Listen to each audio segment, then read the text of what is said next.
En este vídeo, abordaremos las posibles fallas en los aires acondicionados tipo inverter, relacionadas con el módulo electrónico exterior, que algunas marcas identifican en los códigos de falla, como problemas en el circuito PFC, o en el transistor IGBT de dicho circuito. 2. El circuito PFC está ubicado en la tarjeta exterior, justo después del puente de diodos o rectificador de corriente. 3. El circuito PFC opera con un voltaje continuo en su entrada, que en el multímetro muestra un valor más alto que el voltaje de alimentación al módulo.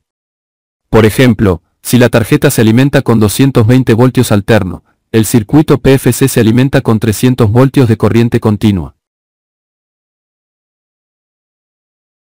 4. Básicamente, el circuito PFC requiere un controlador electrónico para supervisar el transistor del circuito, que debe ser del tipo IGBT. Además, necesita un reactor o bobina de potencia, un diodo rápido, y un capacitor para estabilizar el voltaje de salida.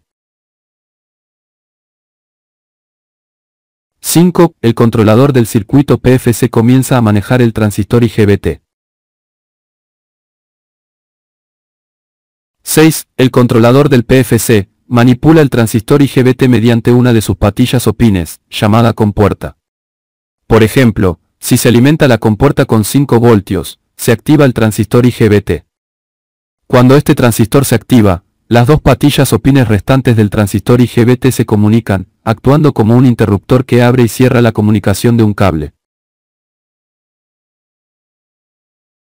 7. Cuando una bobina o reactor es alimentada de corriente y luego desactivada abruptamente, se genera un pico de voltaje de reacción en esa bobina. En este escenario, el controlador activa el transistor IGBT, para permitir el paso de corriente a través de la bobina. Luego, tras unos milisegundos, lo desactiva a través del transistor IGBT, generando un pico de voltaje mayor al original.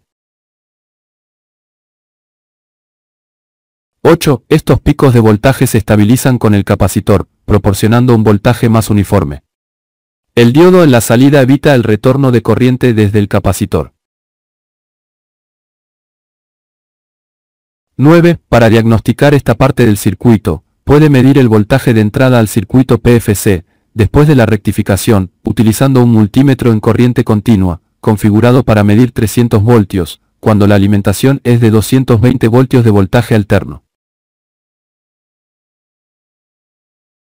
10. Con el sistema desconectado, puede medir la continuidad eléctrica en la bobina o reactor, utilizando el multímetro en la función de continuidad. 11. Si el sistema está encendido, puede verificar si el transistor IGBT está recibiendo pulsos desde el controlador del circuito PFC. Dado que el transistor IGBT es un componente de potencia que puede sufrir averías, puede probarlo fuera de la tarjeta aplicando una tensión.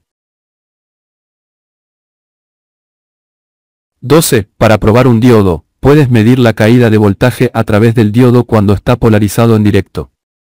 Un diodo polarizado en directo actúa como un interruptor cerrado, lo que permite que la corriente fluya.